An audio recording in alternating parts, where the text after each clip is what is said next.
Hello and welcome to the discussion.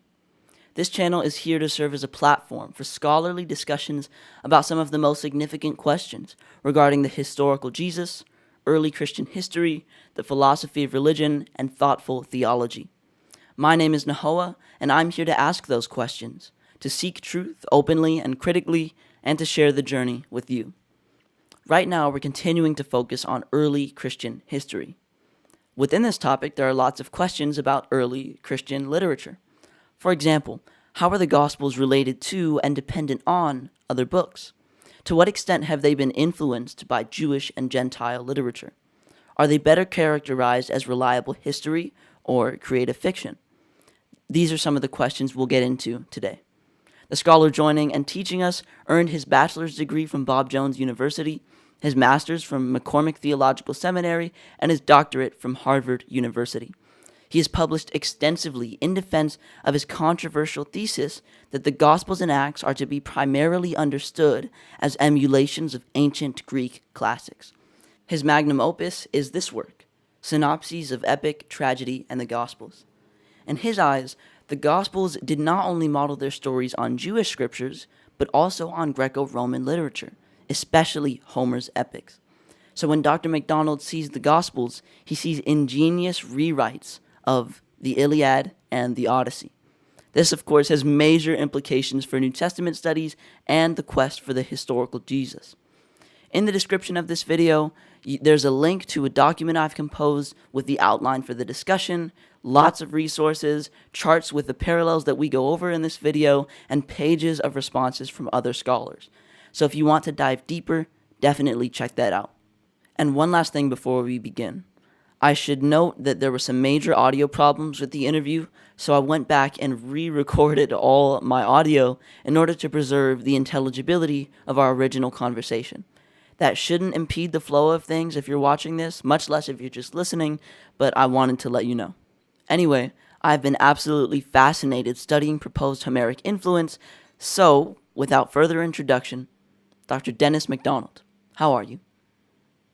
No, I am impressed that you've done all of this research and that you have this presence. I'm 60 years older than you, as far as I can tell, and I certainly wish I was as smart as you are, when I was your age. It's been quite a journey for me. I wouldn't trade my life for yours, but because I've had a lovely life. But I think you're really pushing in the right directions, and I am honored to be actually your guest. So give me a question or two so we can get started. Sure, and thank you for those kind words. We're going to get into a specific example as well as a number of questions and objections, but first let's begin with some preliminaries. So could you please introduce us to Homer, summarize his epics, and explain the extent of his influence in antiquity? Actually, there was no one author whose name was Homer. It's most likely that comes from a Phoenician word for speech. And the Omerim would have been a guild of poets. And these poets were hired by wealthy Greeks in order to entertain them at night, presumably. And probably the epics were composed by this guild over a period of about 100 years or perhaps more. They became codified and written around in the mid 6th century before the Common Era. They were very popular, but still fluid in the 5th century of Athens, the time of Plato and so on. And they became standardized in the 3rd century BCE, so that from that time there was a relatively stable collection of these 48 books ascribed to Homer, but coming from this guild. 24 books were written in the Iliad comprised the Iliad, and that's a story of the last year of the war, actually the last few days of the Trojan War. And its heroes are Hector, the Trojan, and Achilles, the Achaean, or the Greek. The Odyssey is 24 books about the exploits of Odysseus when he returns from the Trojan War to his home in Ithaca and his family. And he needs to oust the 100 or so suitors of his wife Penelope in order to regain his estate and the authority over his family.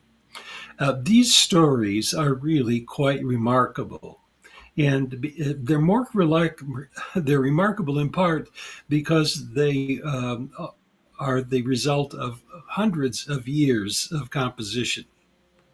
Now, one of the things to realize, Nahoa, about these stories is even though they were written in the 7th century BCE, they became constituent of Greek identity and education. So that from the time of the 5th century BCE up until the time of the Byzantines, that's in the around, let's say, the 9th century Common Era, just to have a ballpark, everyone who knew Greek, or at least almost everyone who knew Greek, knew it because they studied Homeric epics. One of the first lines that students learned when they were in school was Homer is not a man, but a god. If you wanted to write characters in Greek characters, you would write the names of Homeric characters in Greek on a tablet. And if you wanted to learn how to write narrative, you would imitate certain Homeric stories in order to create your own. And one thing that happened already at a relatively early time is that people who were vying for the capital of the Homeric epics would engage in something that rhetoricians call syncresis, that is a comparison of one character over another, so that you would create a narrative that compared your hero with a Homeric hero, and to say that your hero is more virtuous, say more compassionate or more powerful or wiser. And that became really so widespread. To give you an image that I think is really quite telling, we have a catalog of literary papyri that were found in Egypt that were issued between the 2nd century BCE and the 2nd century of the Common Era. In that collection, we have 5 fragments of the Jewish Bible, the Septuagint. We have over 600 fragments of the Homeric epics. So that the disparity between the accessibility of these texts is extraordinary. And if one were to read most New Testament scholars, you would think that the readers of the Gospels never had heard about Homer or only remotely, and that they were carrying Bibles around, the Septuagint around all the time. That is so unhistorical and embarrassing. I had a friend at Harvard who was one of the great Homeric scholars of all time, Albert Lord. And he said something that has stuck with me now for over 40 years. He said, Dennis, how is it that New Testament scholars say nothing about Homer and the Homeric epics, even though in the day of the composition of the Gospels, let's say, Homer was the most important document that they would have known? Why is it also that there's almost no attention to Virgil's Aeneid, which was the most important piece of literature for the identification and justification of the early Roman Empire? And it seemed to me that somebody had to step into that gap and to explore the possible connections of early Christian literature to ancient Greek poetry, including Homer, and to Virgil's Aeneid. And when I began doing that, I didn't do it on the Gospels. I did it on early Christian Apocrypha, the so-called Acts of Andrew. And I spent 10 years trying to put the text together. did a good job. But along the way, it occurred to me that Andrew is the new Odysseus. He's the new Hector. He's the new Heracles. He's the new Christian Socrates. And so I wrote a book at the same time called Christianizing Homer. And from there, the dominoes continued to fall. I found such imitations in the Gospel of Mark, in the Gospel of John, in the Acts of the Apostles, Jewish pseudepigraphic writings, and the adventure still continues. And I'm very grateful that younger scholars have taken up the cause and are finding parallels of their own that are quite impressive. So that's the background. So Homer is everywhere in the Greek culture that surrounds the New Testament. But the Guild of New Testament Studies has ignored Homer to its own detriment. So I'm in high school right now, and part of our English curriculum has been reading and discussing the Odyssey. Pretty sure this is a fairly standard thing. Even my friends from other schools have also read Homer. So are you suggesting that there was something comparable to this in ancient Greek education? Perhaps to an even greater extent, such that if you knew Greek, you almost certainly knew Homer? Because in that case, the very fact that the Gospels were written in polished Koine Greek is evidence of their intimacy with the Homeric epics. Well, that's I want to respond in two ways, Nahoma. One is Nahoa. Nahoa was to learn Greek, you would have been exposed to Homer in almost all the evidence that we have. So that's part of the Homeric enterprise. But the other Noah is that Homer supplied the narratives that were important for understanding being Greek itself.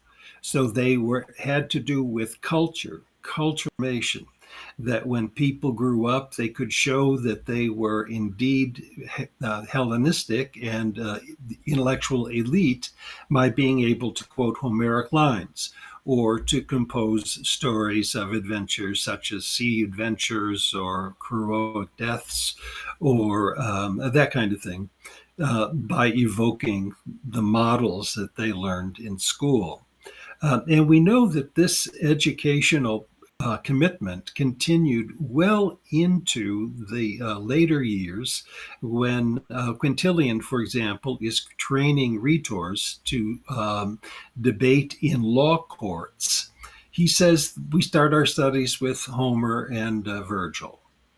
Even though you're not going to argue in archaic Greek, Homer helps one understand the nature of argumentation, of loss, of cruelty, of virtue. And so you start there, and then and by the way, almost all imitations in the period we're talking about around the New Testament were in prose. So very few people are writing Greek poetry, and it's extremely difficult to do so and to imitate Homer, which is also in archaic Greek. So very few people would have been equipped to do it, and very few would be equipped to read it. So imitations of Homer were almost always um, in prose, and they often were composed in order to craft an identity for a new movement, say Judaism or early Christianity, so that you have an identity that is trading off of the heroes of the Greek epics. Some people responding to your work online have said that the Gospels were written in Koine Greek, while the Homeric epics were written in a sort of archaic classical Greek, which makes it unlikely that the Gospel authors had even read the Homeric epics, much less knew them well. So I'm curious to see how you'd respond to this. I assume you completely disagree and you have counterexamples, or maybe you'd point out that Homer's stories were also performed in theaters and they were shared orally. So the gospel authors would have been familiar with those stories even if they hadn't actually read them. Oh, they not only read Homer, they expected that their readers would understand the Homeric stories. And the Homeric stories weren't available just in the reading of archaic poetry. You could you could see them in plays, you can see them in art, you can see them in vases. So the as Hegel once put it, Homer is the oxygen that Greeks breathed. Homer is the oxygen that Greeks breathed. I often hear And Homer described nobody, like. Sorry, go ahead. sorry, no, please. Well, I often hear Homer described as the Bible of the Greeks. For example, Dr. John Dominic Crossan in his revolutionary biography, and another scholar named Catherine Hesser, I think. She has an article comparing the Torah with Homer, and she describes the latter as the Bible of the Greco-Roman world. So I wonder, do you think this is an accurate description, even if it is somewhat exaggerated? Well, it's hyperbolic, but it is true. If the Greeks had a Bible, it was the Homeric epics. Let's put it that way. But the other thing is that nobody was imitating Homer in archaic Greek in the period we're talking about. If people imitate Homer, and the imitations of Homer are widespread, they are always in either Koine Greek or what we would call Second Sophistic Greek, that is a kind of imitation of the 5th century Greek. But Lucian of Samosata is imitating Homer all the time. And it's always in Koine Greek, or he's also the Second Sophistic. So, a bit of anachronism there, I suppose. But you have it also, and I'm going to list out a number of texts that you wouldn't probably know about, but I want to have out in front of your viewers. Along with the Gospels, I'm convinced that you have Homeric imitations in the following Jewish books: the Testament of Abraham, Judith, Tobit, potentially Third Maccabees. Among Greeks, you have imitations that are widespread. I mentioned Lucian, but we can mention others. We have other early Christian texts that are imitating Homer, such as the Acts of Andrew, the Gospel of Nicodemus. So this was a, a growth industry that you imitate Homer in order to have narrative that supports your own hero, your own community, your own religious commitments. And so that's what we find in the Gospels. Now, here are some other things that I want to say right up from the start. When I say the Gospel author imitating Homer, it is not theft, nor is it plagiarism. It is syncresis. It is the creation of new characters that are superior to the characters of the dominant culture, shaped largely by the Homeric epics. So this can be understood sympathetically. Jesus is more rises from the dead, unlike Hector, who dies at the end of the Iliad and stays in his grave. Jesus is more compassionate than Odysseus, even though he too can suffer the hardships. So it goes on and on. So this is not theft. It is not plagiarism. It is a literary and sophisticated game that ancient authors played in order to establish new cultural identities.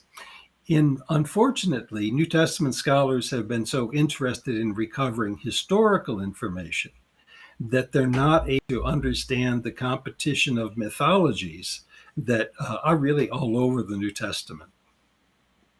I definitely want to talk about the tension between your thesis and the quest to find a historical Jesus. We can talk about that later on, but right now, just now, you mentioned a number of works that imitate Homer, and among them were several Jewish works, such as Second Maccabees. And I'm trying to remember, even beyond those, there's also Josephus, a Jew from the first century, who not only knew Homer, but appeared to know him very well. There's Philo of Alexandria, another ancient Jew who displays knowledge of Homer. And there's the Sibylline oracles as well. So Homer's influence doesn't just affect Greek and Roman culture, but it also pervades Jewish culture, in your view. Is that right? Correct. You said it better than I could. Oh, yeah. By the way, I want to anticipate the business about the historical Jesus. Since you want to get there anyhow, maybe this is an okay segue. Sure, sure. I am. Go ahead, please. You want me to just ask the question now? Yeah, ask the question now, and we can come back to Homer. But I really want. I'm working on a follow-up book to the Synopses of Epic Tragedy in the Gospels, which is called Homer and the Quests for Q and Jesus. So this is very much in my mind these days. So I think if I can get that off my chest, we can go back to Homer if you want to. But I think the quest for the historical Jesus is so badly misunderstood and botched that I'd like to say something about it. Well, here's an opportunity. So, you say that the Gospels, which are our main sources for Jesus, are primarily fictional. So, in that case, what do you think we can know about the historical Jesus? What did he do? What did he say? Who was he? Well, we have many sources of information about Jesus other than the Gospels. And so these are all contested, but I think unfortunately the arguments are not well crafted.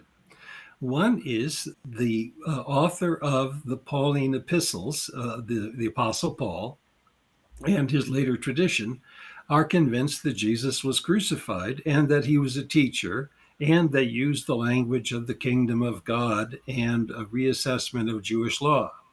Well, those are things we would identify with Jesus. Josephus surely wrote something about Jesus, and clearly, we have the text about Jesus's brother Jacob. He wrote about John the Baptist using words or expressions and concerns that are similar to what we probably would have found in Josephus's discussion of Jesus. So there you have a Jewish historian who is not questioning at all that Jesus existed, but apparently identified him with Jewish troublemakers. We also have in the Johannine epistles in First John someone saying that he is a presbyter, an old man. He's one of many, and that he was a witness to the light, that is, what we have seen and heard and handled of the word of life we hand on to you. And I take that seriously. Papias, who was writing around the year 110, also tried to collect information from people who either knew Jesus or knew his followers. And that material, I think, has to be taken more seriously. So let's then go to the Gospels. If one were, Noah, to take the Gospel of Luke, for example, and scrub out of it everything that looked mythological, okay, miracles and the resurrection story and heroic death and the Gerasene demoniac and the infancy narratives. Okay, get rid of everything that seems to smack of classical Greek poetry and religion and mythology. Half of the book is left. What does one do with debates over Jewish law? What does one do with parables? What does one do with ethical teachings? What does one do with certain kinds of prophecies? So you can't simply say the Gospels are mythology. The Gospels are mythologizing a historical character, and much of the content of the Gospels actually cannot be attributed to Greek mythology, but comes out of a different historical moment. So scholars for over 100 years have been trying to tease out what that source might be that informs Matthew and Luke independently from Mark. but that has parallels also in the Gospel of Mark. And we call that document Q from the German word Quelle. But unfortunately, people who studied Q made two huge mistakes in their methodology.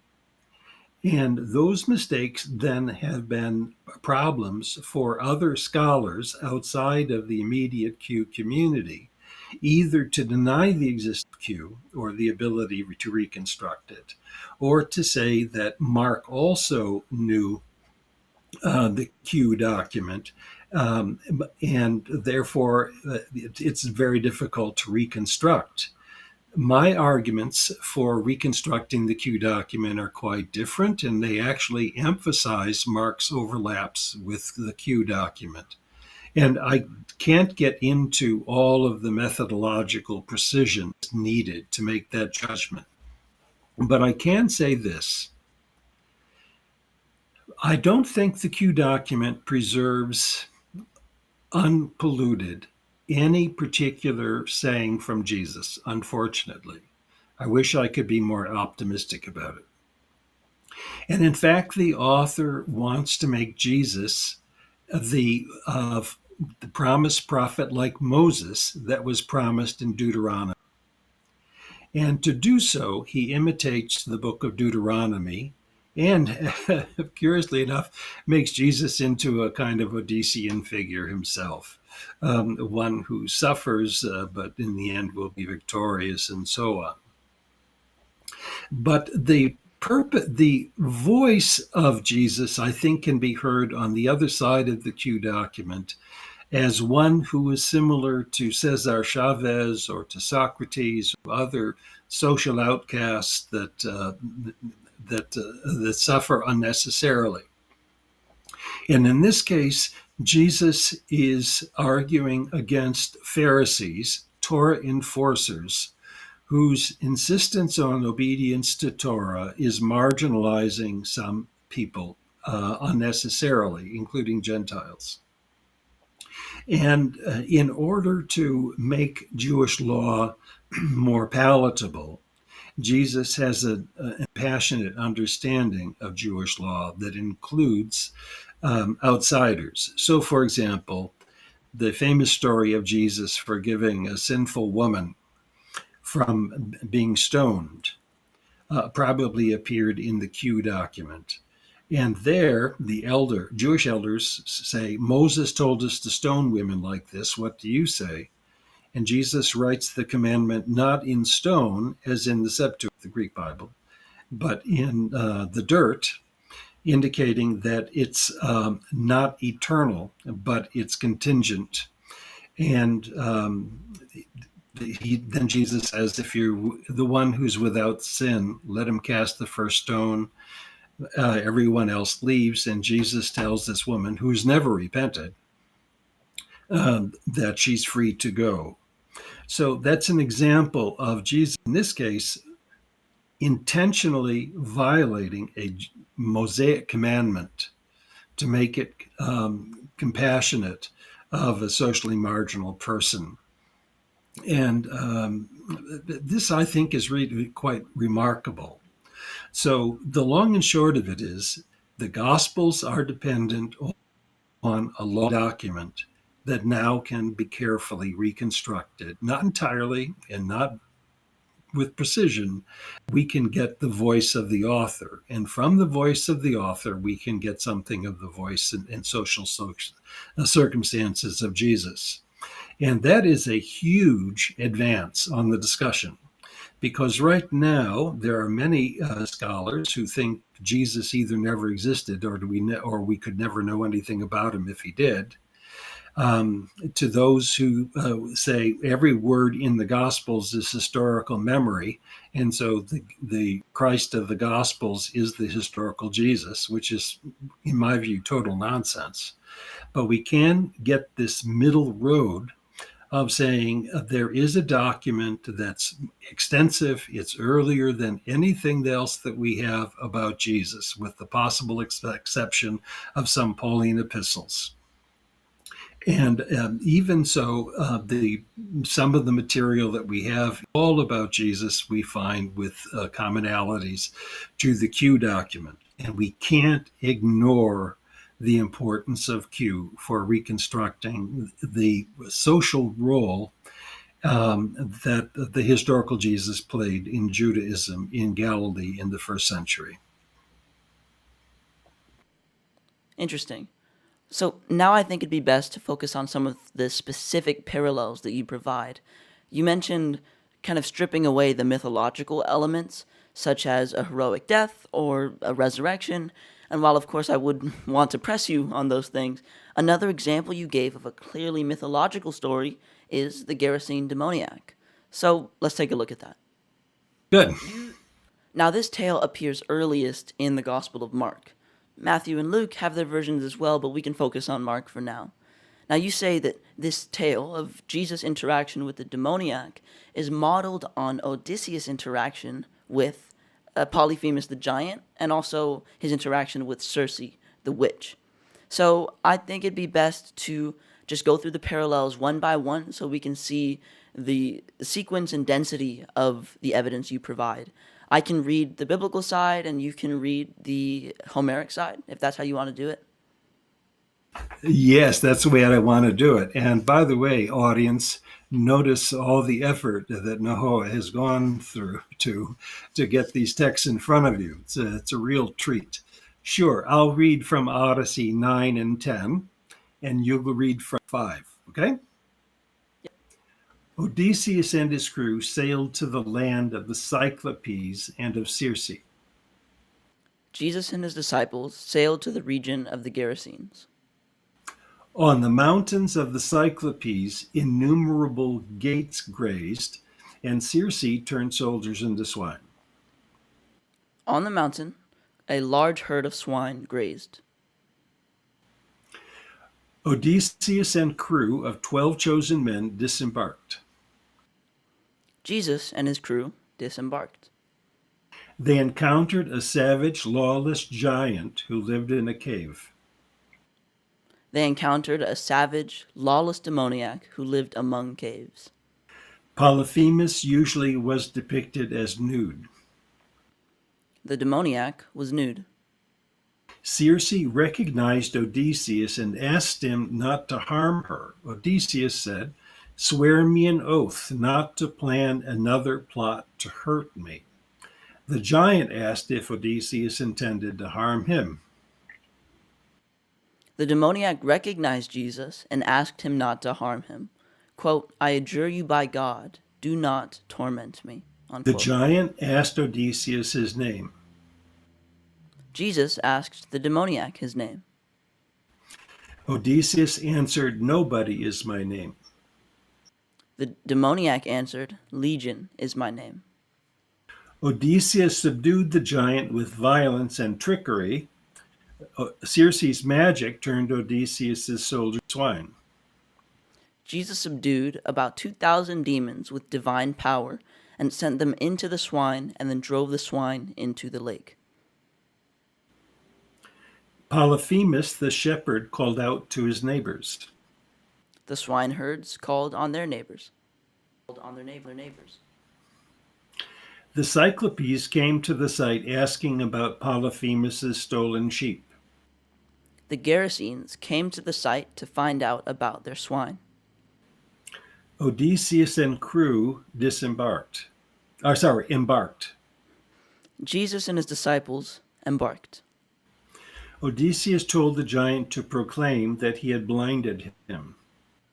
Jesus told the healed demoniac to proclaim what God had done for him. The giant asked Odysseus, now aboard, to come back. The demoniac asked Jesus, now aboard ship, if he could be with him. Odysseus refused the request. Jesus refused the request.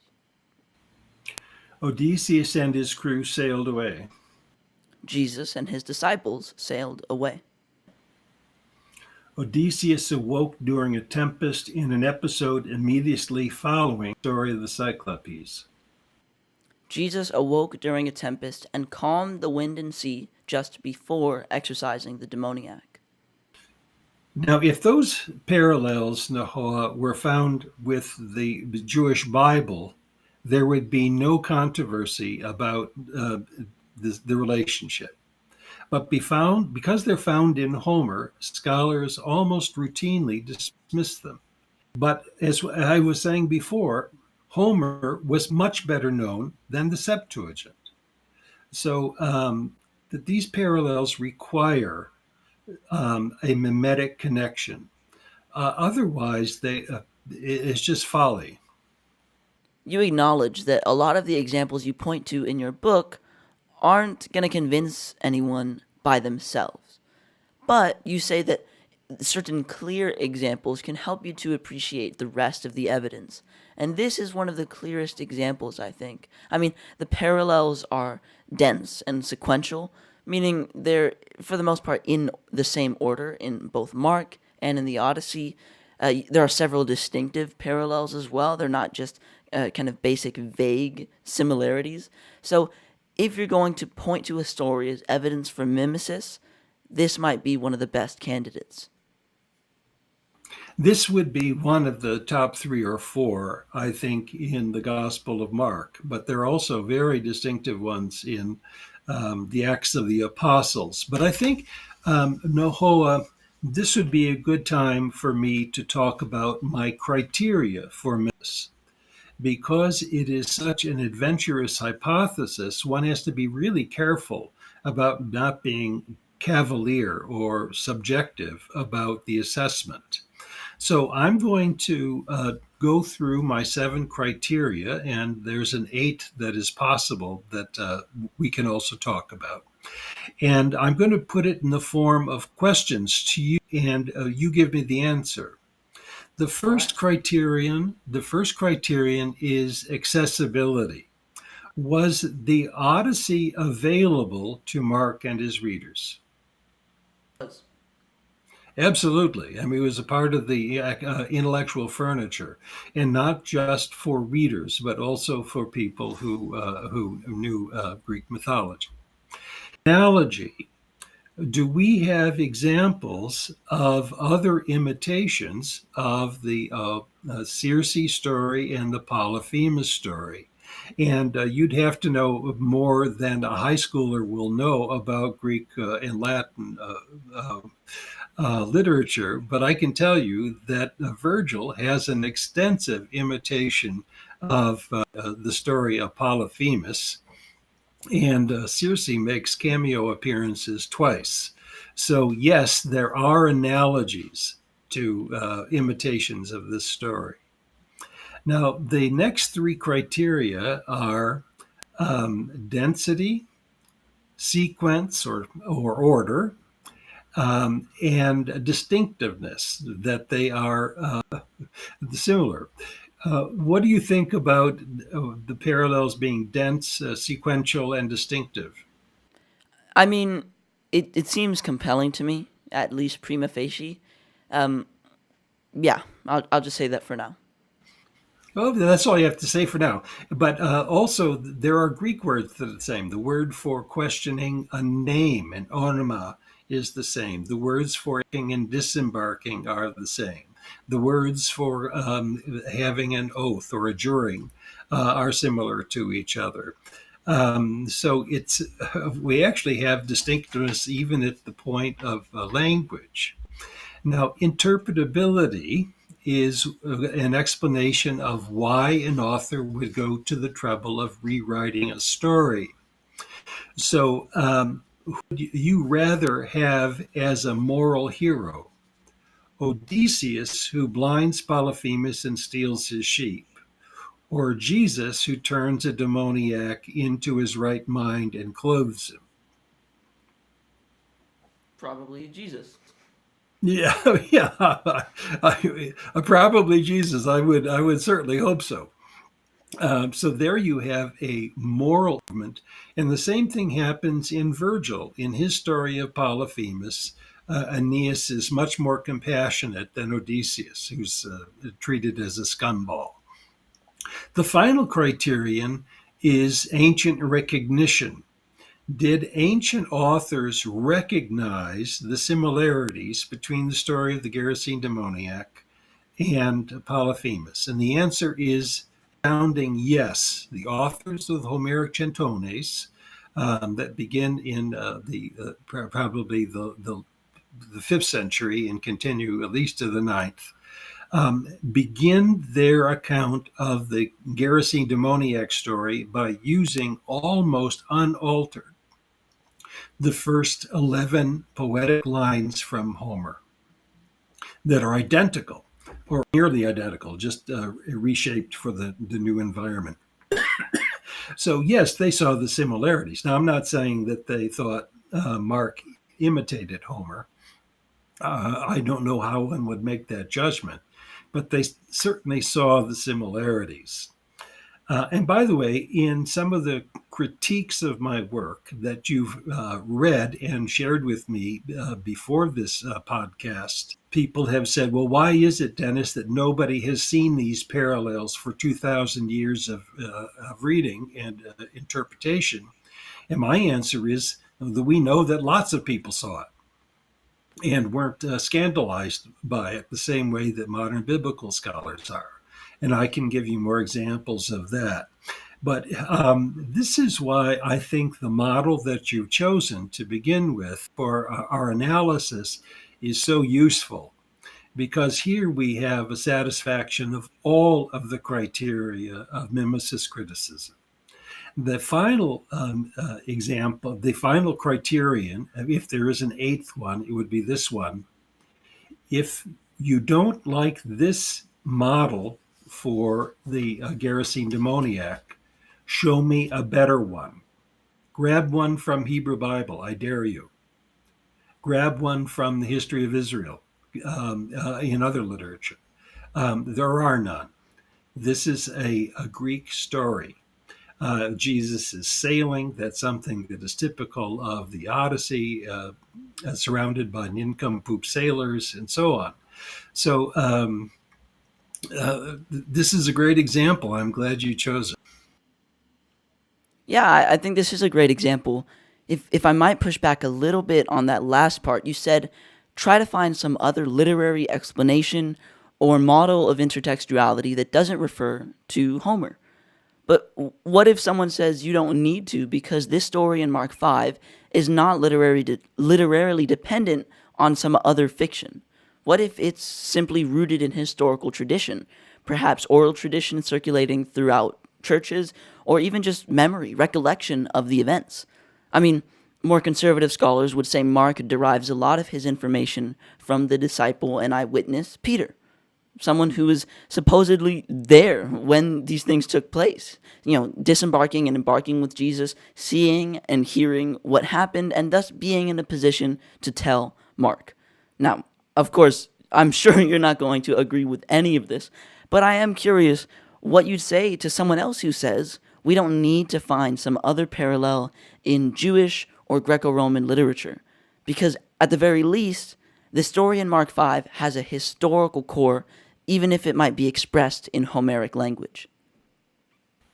Okay, that's a very articulate way to ask a question about this methodology, and it's one that scholars have talked about in the past.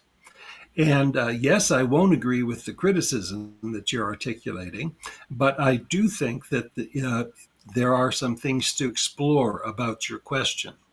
The first is a literary judgment is not the same as a historical judgment. That someone could say that there was a historical kernel, a recognition of an exorcism that Mark saw as an analogy to what was going on in the epic, and used certain elements from the story of Polyphemus to adorn it. So, I'm not arguing that Jesus wasn't an exorcist. In fact, he's an exorcist also in the Q document. And we know in ancient Jewish society and in Greek society, there were people who were divinization experts, the exorcists and magicians. And so, why should we not consider Jesus to have been cataloged among that kind of group? But the big problem with it is, how do you explain all the parallels then? So that you have some kind of core story. What does that story look like? Does it include? And I'm sorry, I'm going to really press back to you, Nahoa, and the people that you talk about.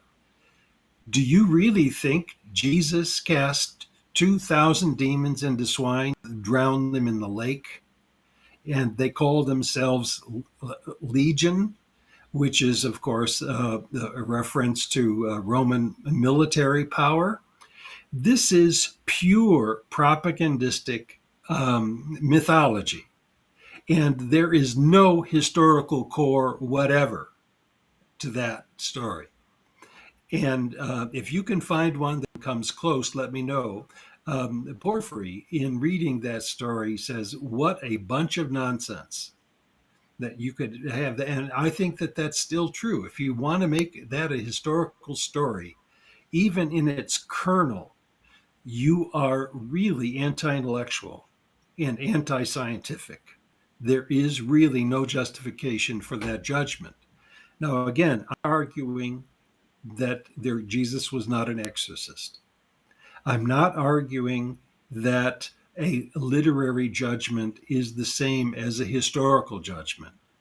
I am saying that an explanation of this story as alternative mythology makes a ton of more sense than any other interpretation I've ever seen. Yeah, I appreciate that response. Now, when some scholars respond to you, they say you can make all sorts of parallels between things that definitely are not related. Um, and they just kind of assert this, so I did an experiment where I wanted to find parallels between the story in Mark 5 and an ancient Buddhist tale from South Asia that has nothing at all to do with the Gospels. Let me pull that up right now. It's the story of Angulimala. We'll go over all the parallels, and I by no means present this as a refutation or as a disrespectful parody. I just present it as an experiment to hear your thoughts, and also even stronger as a caution, because there can be compelling, distinctive, dense, for the most part sequential parallels that do not evidence literary dependence. Of course, I know that the parallels are not your only criteria. There's also accessibility and analogous emulation. So we can talk about all that, but first, we can share the specific parallels I'm talking about with our audience. Yeah, okay. No, before you read it, I've read this with considerable interest, actually. And I want to clarify something in my methodology before we get too far along. Sure. I'm arguing in the case of the Gerasene demoniac and Polyphemus a direct conscious literary imitation. Okay? Now, Mark cannot expect his readers um, in the last month to have read Odyssey 9 and 10. So his readers know the story probably from their youth or from part of oral mythologies that are ubiquitous in the early Roman Empire among Greek speakers. And so you can have parallels between material that is literary, but in some cases it can also be a part of the general cultural knowledge. And the examples that you give here even be taken somewhat further. That is, that we have parallels in the example that we're going to read together in just a moment, um, between cultures that have don't necessarily have a direct literary connection. And so there are certain ways of telling narratives that allow one to see parallels that are neither literary nor cultural, but cross-cultural. And this moves in the direction of international folklore, Joseph Campbell, and the theory of the hero with a thousand faces. So I'm very glad you gave this because there are all kinds of narrative parallels possible, some literary, some cultural, and some intercultural. So, what you're introducing us to now is one of the looser versions. So, we're not going to find the common language, we're not going to find the common social markers, but we're going to find some similar narrative constructions and sequences. And I think this should be fun. Yeah, yeah. Do you want me to read all of it, or do you want me to read one section and then you read the other? It doesn't matter to me. I could read either one, but I'm obviously more familiar with Mark. Yeah, of course. So I'll read the Buddhist tale, and you can read the versions Trying in to Mark. find the right parallels for it here. Can Okay. you see my screen? Or uh, Oh, I think I can, but I think I found the right way to do it here. Okay. all right, great. So we're introduced to this Angulimala character, and he is a sought-after criminal who collects the fingers of his victims on a garland. So Angulimala was a dangerous criminal and a ruthless killer.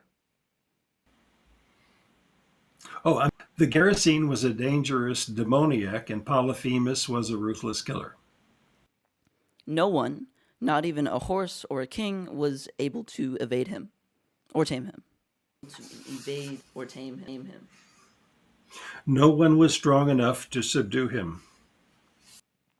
When the Buddha eluded Angulimala, Angulimala said, "Stop, stop, ascetic." And grammatically, this is a negative imperative. Okay, the herdsmen and Gerasene townfolk begged Jesus to leave. When Jesus rebuked the demons, Legion said, "Do not torment me," a negative imperative. The Buddha had compassion. He replied, "I've stopped, Angulimala, now you stop." This led to Angulimala renouncing his evil and following the Buddha. Jesus had mercy. He allowed the demons to exit and enter a large herd of pigs. This led the man being well to the man being well and asking to follow Jesus. When Angulimala became good, he hurled his sword and weapons down a cliff. When the demoniac became well, the pigs rushed down the steep bank. When King Pasenadi came to the Buddha and saw Angulimala, who was now transformed, he was exceedingly frightened. When the Gerasene townsfolk came to Jesus and saw the demoniac who was now transformed, they were exceedingly frightened. Farmers and shepherds entreated the Buddha not to travel Angulimala's road. I don't have that in my text. Jesus told the demoniac to report what great things the Lord has done for you and how he had mercy on you.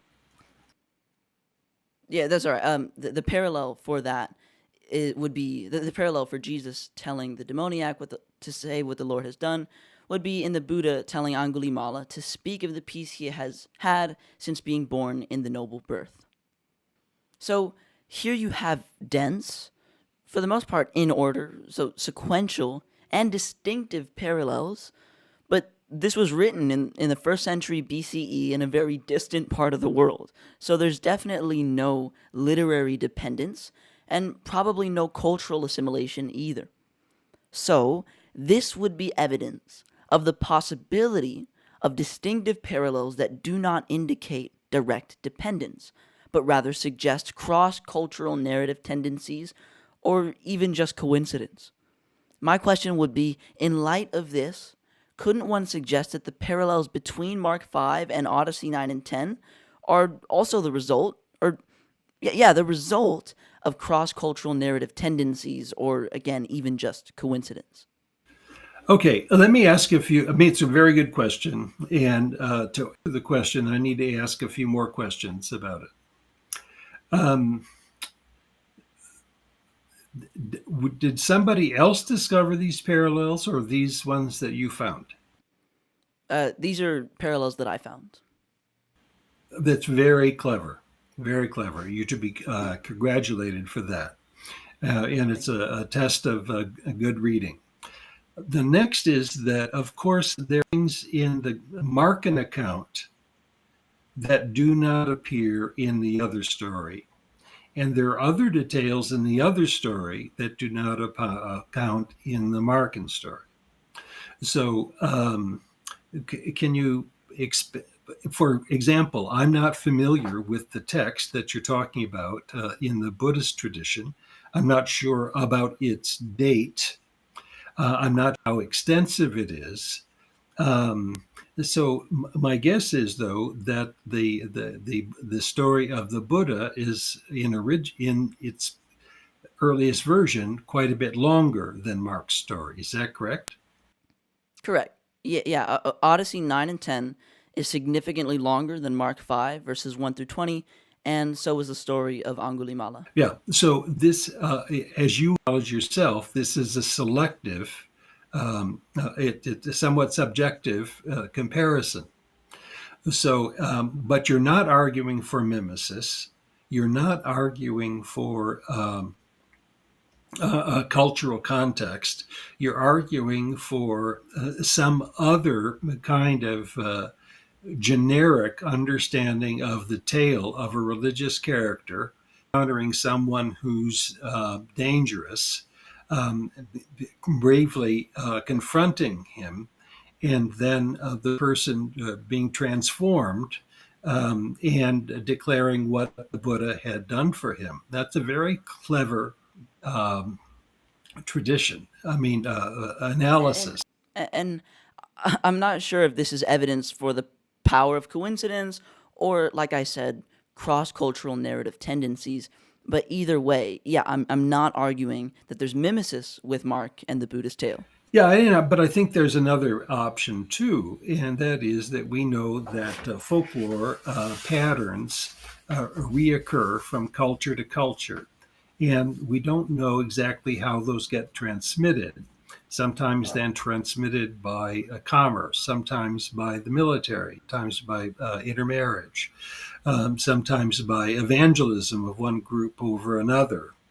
So, in order to say something more, I think we need to know a little more about the host text for the Buddhist tradition, and see if we can see in folklore literature how the motifs that you've identified as being similar to the Gerasene demoniac would work.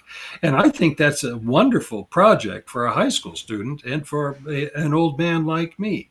So I think that's very clever. And I'm glad that you brought it out because it certainly is the case that stories can be similar to each other without having a mimetic a genetic connection, right? So this may be generic in some way and might be related to international folk tale structures. But but that's the thing. I don't think they are generic. I mean, maybe we're misunderstanding each other's use of that term, but they do seem to be distinctive. I mean, I know that they are vastly different languages, Pali and Koine Greek, but a lot of the parallels I pointed to are in the same places as the ones between Mark and the Odyssey. You know?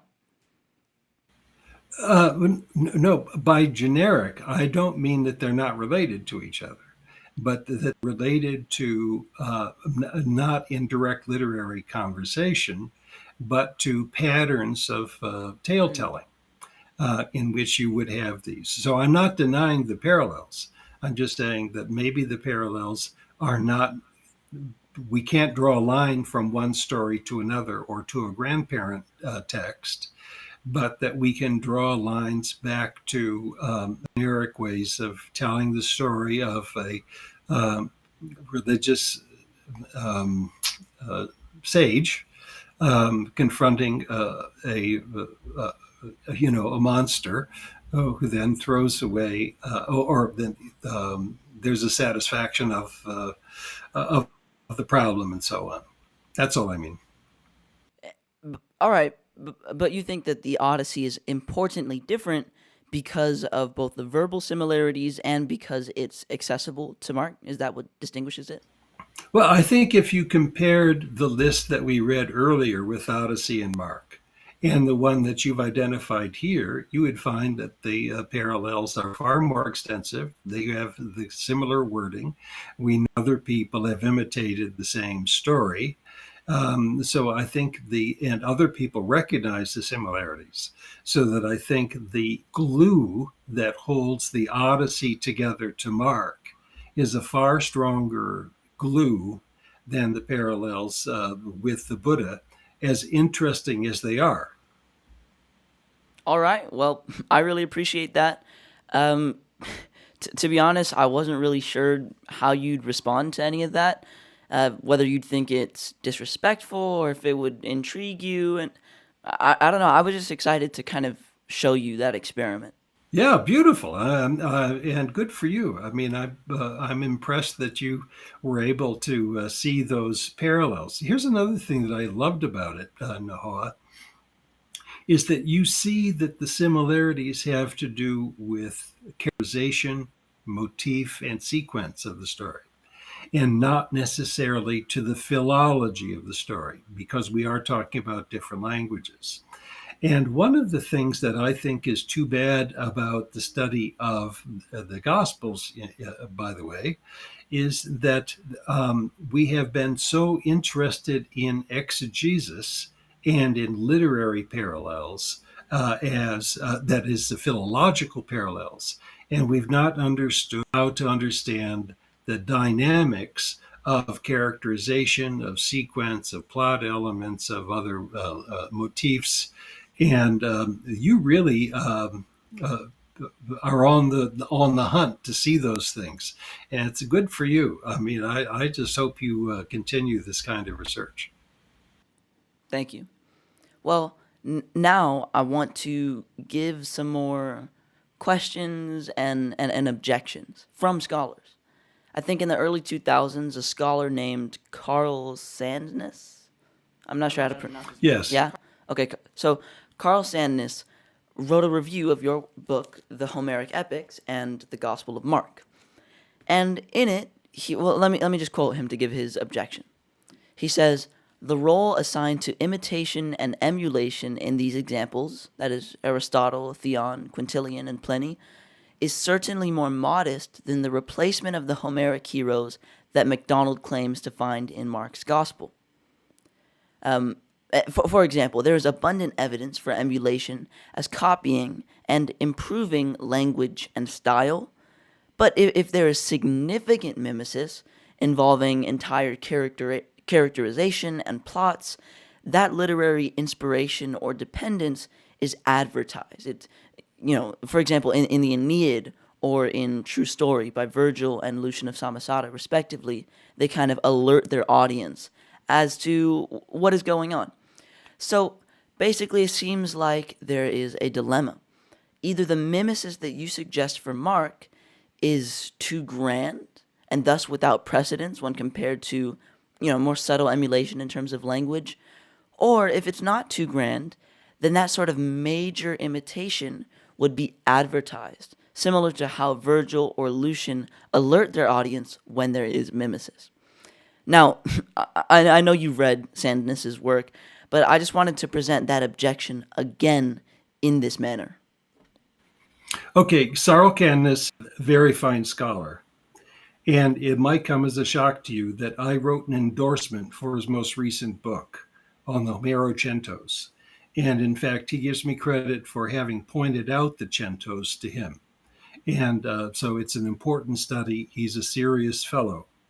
I think his comments are really quite unfortunate and short-sighted.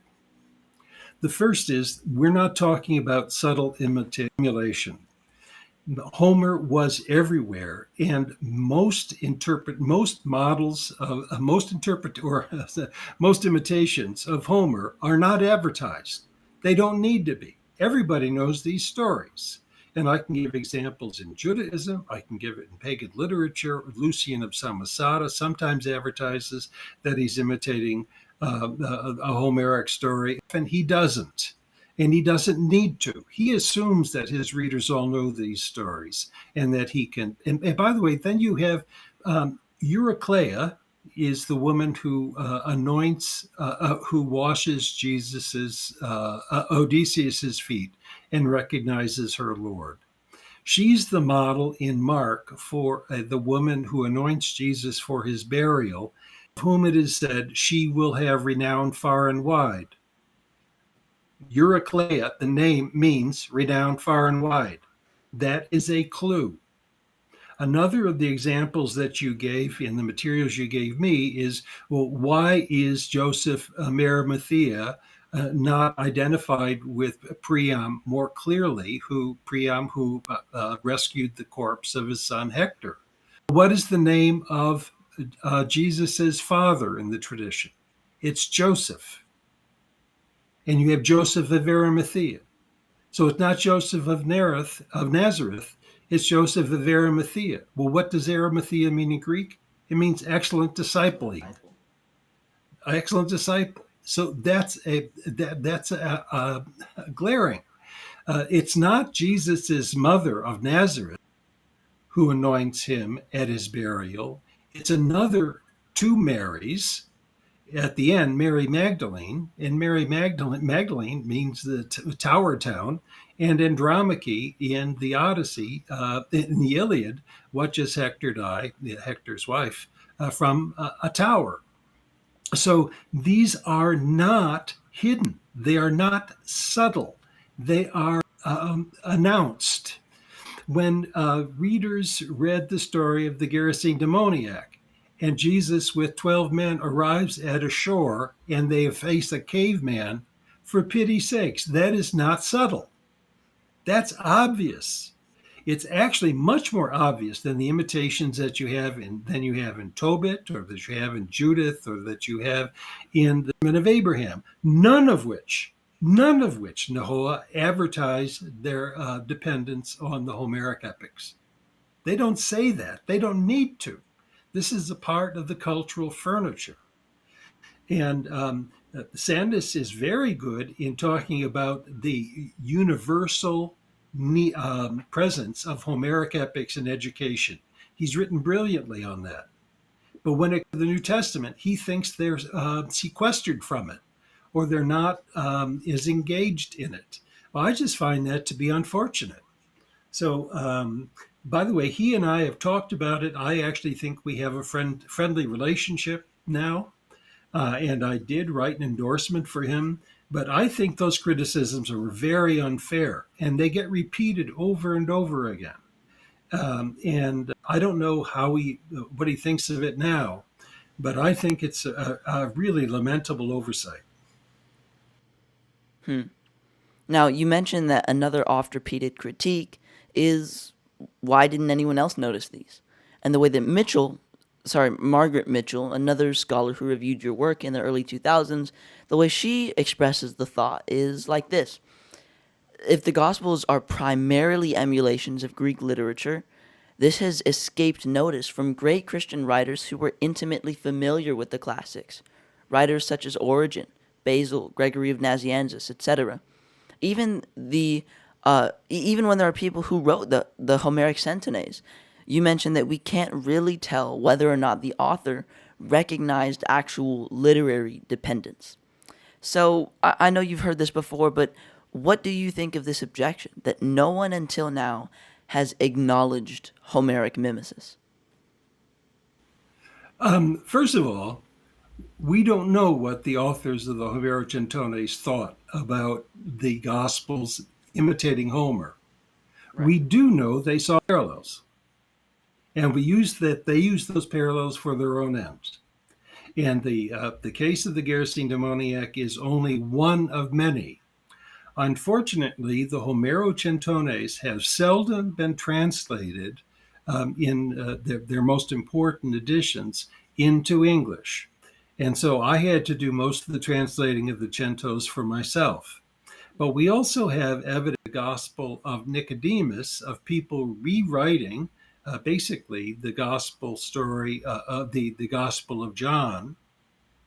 But then when it comes to the laments of the women at the cross, they use the laments of Andromache and Hecuba, and to some extent of Priam. When they talk about Joseph of Arimathea rescuing the body of Hector, of Jesus, they they paraphrase and imitate Priam doing the same thing for Hector. Now, come on, they obviously saw those parallels. They saw them in the Gospels, and they exaggerated them, and they pushed them further. But here's the kick in the pants, and I have not articulated this in any of my publications, but I think I need to at some point. Matthew, the author of the Gospel of Matthew, saw in Mark Homeric imitation. There are two places where Matthew, in his rewriting of Mark, continues Mark's imitations of the Homeric epics, and they're spectacular. In other words, we have example of one of Mark's very first readers and fans continuing the process of imitating Homer. Now, how do you explain that if we say that he didn't understand what Mark was doing? It's even more striking in the Gospel of Luke, and to some extent in the Acts of the Apostles. Luke saw what Mark was doing with Homer, and he expanded it and used the same passages in Homer to expand Mark. Now, you tell me that in the history of reading of these texts, they didn't understand Homeric imitation. The very earliest readers that we know of, apart from Papias, of the Gospels, recognized these parallels and expanded them. So Margaret Mitchell, I'm sorry, she's a brilliant woman, and I admire her work in many cases, but she has blinkers on when it comes to the reception of Homeric epic and Christian tradition interpretation. I'm sorry to say so.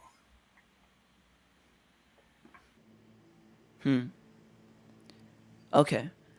What I'm about to say is not really an objection I've seen another scholar present, but I've been thinking about it and conversing all the time with my dad about your thesis, and we together sort of thought of this potential objection. So I offer this for everyone's consideration. Irenaeus sort of serves as the context for this, so let me read a section from his work Against Heresies. Quote, "But he who is acquainted with the Homeric writings will recognize the verses indeed, but not the subject to which they are applied, as knowing that some of them were spoken of Ulysses, that's Odysseus for our audience, others of Hercules himself, others still of Priam, and others again of Menelaus and Agamemnon. But if he takes them and restores each of them to its proper position, he at once destroys the narrative in question." Let me keep reading on. "These men, adopting this fable," he's talking about the theogony here, "as their own, have ranged their opinions round it, as if by a sort of natural process, changing only the names of the things referred to, and setting forth the very same beginning of the generation of all things and their production. Those things which are everywhere acted in the theaters by comedians with the clearest voices they transfer to their own system, teaching them undoubtedly through means of the same arguments and merely changing the names." So Irenaeus' complaint here against the Gnostics is that they are rewriting classic Greek epics, including the Homeric epics. With that in mind, here's the objection. Say someone grants your thesis that the Gospel of Mark is primarily a rewrite of the Odyssey. Granting that, let's consider Mark's audience. If Homeric influence pervades every part of Mark, even the plot itself, the elite may very well have recognized the parallels, and consequently they would have said something akin to Irenaeus. They would have rejected the Homeric Gospel of Mark as a rewrite of already extant literature. On the other hand, the lower class among Mark's audience who were familiar with the Jesus tradition they also would have rejected it as foreign to what they had heard about Jesus. So it seems as though there is a dilemma.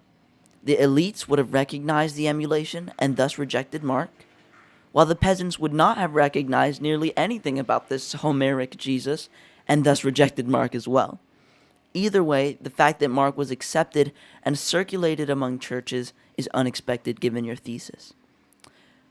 Or so the objection would go. So I would love to hear your thoughts on that quite lengthy objection. Okay, I have two major issues. I want you to give me any evidence whatsoever that the targeted audience for the Gospel of Mark was peasants. Well, in antiquity, the vast majority of people at all times were lower class individuals. Well, why do you think Mark was writing for the lower classes at all? Why do you think he would give me a single piece of evidence that Mark was writing for uneducated people? I mean, in my understanding, Mark was written in pretty polished Koine Greek. He was writing to a Gentile audience since he explains Jewish purification rites, which is something he probably wouldn't have had to do if his audience was Jewish. So he was likely intending the reader, as in the actual person who received it, to be an elite Gentile. But because we know that the Gospel of Mark was widely circulating and used in liturgy throughout the churches in Israel, Greece, Rome, Palestine, it's my understanding at least that the elites would have read it to the lower class among the churches who couldn't read it but still received it. Is that inaccurate? Okay, the reception of the Gospels is, you are right, that it was distributed to people who were not as cultural elite as those who probably were the intended audience. So I agree with you about the reception of the Gospel of Mark, but I don't think that explains what's going on for the author. And there's another scholar that you should think about interviewing, Robin Faith Walsh, who is arguing that the Gospels are written by intellectuals for intellectuals, and they're doing so with remarkable sophistication. So that's the first thing I would ask you to think about. That I don't think the author is considering the kind of distribution that you have in mind. I think Dr. there's Rob a Walsh. different audience. Yeah, Robin Faith Walsh. Yeah. I'm actually I have an interview scheduled in a month or two or so, and Beautiful. I've seen lectures that she's presented online and interviewed Derek Lambert and Jacob Berman, I think, but I haven't gone deep into her, so I can definitely kind of explore that to see what you're saying. Okay, so let's go back to those wonderful texts that you've identified in Irenaeus. Yeah, Okay? sure. Now, there are two things about what you read that need to be explored. The first, and I'm going to put them both in the form of a question. The first question is, does Irenaeus think that his Gnostic opponents are imitating Homer? Yeah, it seems like he thinks. Absolutely. It seems like he thinks. Yeah. Okay, so that means that identified authors are imitating Homer, right? Right, but that's precisely the reason that he objects to the Gnostic scriptures. Yeah, he wants to say they're doing it, but we don't. Right. So he knows, okay, so he knows that other Christians are imitating the Homeric epics. And he thinks it's shameful because he has a different understanding of probably the historicity of these texts. So, in a strange way, the text you've read supports my hypothesis. Christians are imitating Homer. And some Christians liked it and some didn't. Okay? I think a reasonable position to take here would be to say that, of course, people were imitating Homer. And I say, of course, because I'm familiar with your work, but that might be a surprise to a lot of people. But I do think it is reasonable to say that people were emulating Homer. Greeks such as Lucian, Romans such as Virgil, Jews such as the author of Second Maccabees, and of course Philo and Josephus knew Homer, and even Christians such as the author of the Acts of Andrew, as well as these here Gnostics. The thing is, Irenaeus recognized this. He's aware of the background evidence about Homeric mimesis. He calls it out, and yet he still says that the Gospels don't fall in that category. I think it's just ancient Christian apologetics. Our enemies do it, but we don't. You have the same kind of business going on earlier in the second century with Justin Martyr. Justin Martyr, on the other hand, says that Jesus is very similar to the Greek gods. So if that's the case, then why are you giving us a difficulty? But on the other hand, there are others who would say that Jesus is superior to other deities and so on. So it is clear that in the second century, and then until the time of Irenaeus, this business about the relationship of Jesus to Greek deities is very much contested. And Irenaeus is accusing the Gnostics of doing things that the that early Christians already had done. They already. Now, here's the other piece that for exegeting this passage in Irenaeus that probably would be useful to you, Noah. That is, probably we have some evidence of this, not a lot, but we do have some evidence of it from Nag Hammadi, the Gnostic library, that Gnostics were interested in showing that some of the Homeric heroes or passages support the Christian movement. Whereas in the Gospels, the imitations of Homer are not there that Jesus is like Odysseus and Hector. More often than not, Jesus is better than Hector and Jesus. So that you have this syncresis or this competition of heroes going. Whereas in Gnosticism, in some cases, it seems that they're evoking the classical tradition to support their theology, where in Gospels, the issue is to show that Jesus is superior to the likes of Hector and Achilles. That's an interesting response. I'll have to think about that more for sure. So, my last question, before we get to the brief conclusion of the video, is kind of about the genre or reliability of the Gospels. I actually asked the same question to Dr. Craig Blomberg in the context of your work, so I can send you his response later, but now I want to ask you. When we look at a gospel story expressed in the language of Homer, why should we think there is primarily a literary core decorated with historical details, as opposed to thinking there is primarily a historical core wrapped in literary features? Now, that's a very important question. And the way scholars sometimes talk about it in terms of genre, is it a historical mythology or is it a mythologized history? So then you begin, in one case, you begin with the mythology and you put historical characters into it. And the other is that you have a historical narrative and you mythologize it to make it more compatible. I guess I'm much more in the second camp than in the first one, that I think there is a historical kernel, and I think the Q document is a testament to that. But I don't also think it's a misnomer that when the authors of the Gospels were writing, they knew that they were in fiction. But you had historical fiction.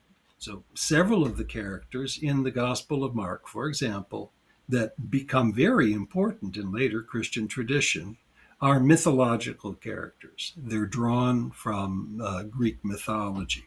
That includes Mary Magdalene, Joseph of Arimathea, Judas. Eurycleia, Judas, and so on.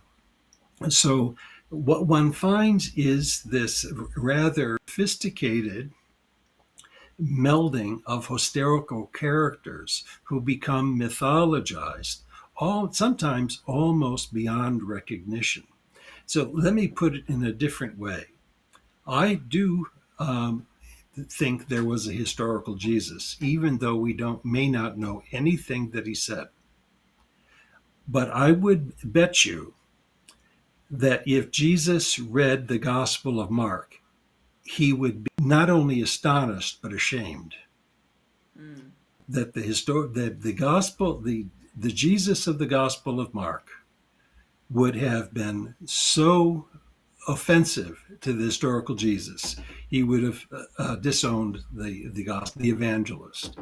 And you can see how different that is from Orthodox theology and the. Wait, now, why do you say that? Why do you think the historical Jesus would have been ashamed of the Gospel of Mark?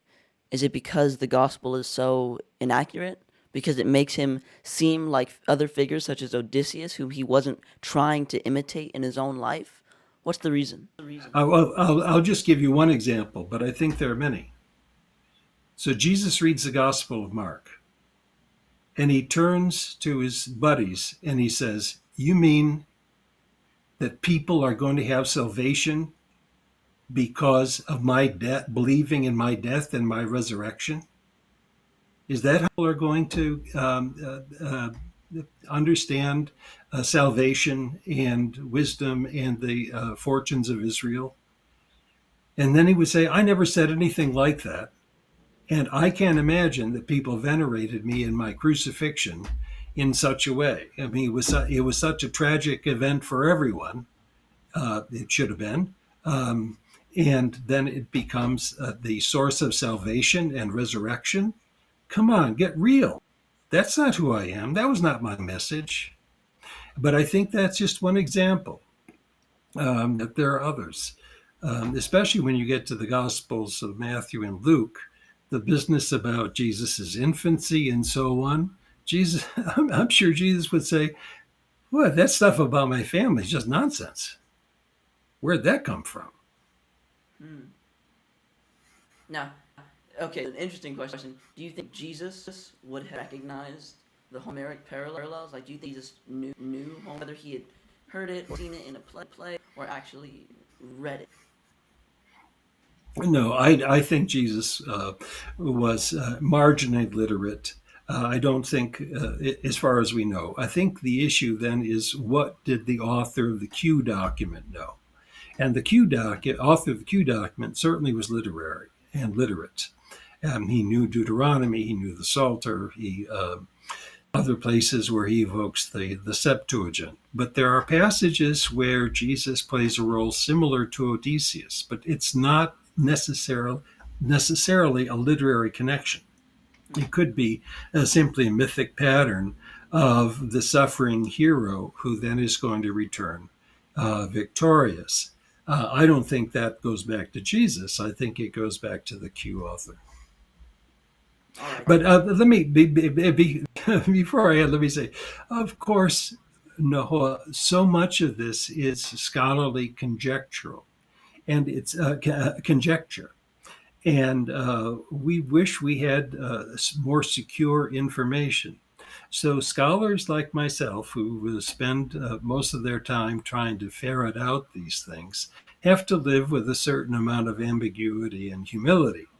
And it's going to be a generation like yours that's going to be smarter than we are, and make more sense of this. So I'm just telling you, as an old scholar, what I think's going on. But I think it's important to ask oneself, would Jesus have enjoyed reading the Gospels? And I cannot imagine that he would have enjoyed that. Well, thank you for this. As a sort of tradition on this channel, I ask the same 3 questions to every guest. There's sort of more about your personal life, and you can answer them as briefly or as in-depth as you want. But the first question is, what's something significant you've changed your mind on? I remember reading somewhere that when you first began your work on Homeric influence, it was with the Acts of Andrew, and you thought that the author of the Acts of Andrew was emulating Homeric epics. And when asked, do you think this could also apply to canonical gospels and canonical literature, you said absolutely not. But obviously, you changed your mind. So I don't know if you'd want to talk about that or something else that you've changed your mind on. I'm going to answer very briefly because obviously, as you will see, my answers need to be greatly developed. I grew up as a fundamentalist evangelical, or a fundamentalist Christian. And the first thing that made me change my mind was Christian racism. And I was not going to be a part of that community that was so racist and nationalistic. The second one was the war in Vietnam and the carnage that American patriotism, supported by the Christian church, had on the world without moral sensitivity. I was not going to go there. And so I struggled to make sense of the Christian tradition and the Gospels in a way that would be more compassionate and more aligned with the moral values that I had. And so then it was again during the Acts of Andrew that I had a eureka moment that this stuff is coming out of Greek mythology and it's critical of the Homeric values of violence and so on. Then I found it in the Gospel of Mark, and then I found it in so many different places. It was like finding friends, Noah, who were speaking a theological language I understood, of compassion, of inclusion, and so on. Not always, but I found lots in these texts that were trying to revise Greek mythology. So again, it's not plagiarism, it's cultural transformation. The second is, what is my worldview? I'm a Christian identified theoskeptic and a humanist. And so my concerns, I hope, are cosmopolitan. They have to do with the welfare of the world and our environment. And as a way of articulating myself philosophically, I'm an ethical pragmatist. I want to know what ideas do in the world and of how ideas need to be avoided if they do harm. Final thoughts, and these are not final thoughts for myself, but they're for you and your viewers. Create something beautiful. Use your intelligence and time and life to help create a lovely world that's good to live in. Try to create a world in which violence and racism are minimized. We won't get rid of them, but they're minimized. And create narrative, story, and music that bring hope and vitality and inspiration to people. And that's what I think the gospel authors are doing for their own communities. They're creating something beautiful out of the literary antecedents they have from the Greeks. And so, if you want to be attentive to the lore of gospel authors on your own, create something beautiful. And I see that you're wearing a shirt that says philosophy. Good philosophy creates something beautiful. I just think that I see that you have a Marley, a Bob Marley One Love poster back there. That's creating something beautiful. On the other side, I see some Greek icons. Icon artists are creating something beautiful. I see a band set and I see a chord, and I understand your music. You understand creating things that are beautiful. Unfortunately, the Christian tradition has often been creating things that are ugly, and it continues. So I would hope that my work in trying to understand the beauty of early Christian literature contributes to the culture wars So I want you in your youth and your viewers to create something beautiful. That's wonderful. Thank you. Well, this has been great for me. I hope you enjoyed it. And to our audience, I hope you can at least appreciate it, since I know most of you are conservative Christians and a lot of this will be new to you. But what matters is being open to and familiar with various perspectives. Once again, pretty much everything we went over in this video is in a document in the description, so check it out to go deeper. To Dr. Dennis MacDonald, I appreciate your time and I don't want to take any more of it, so peace. Peace.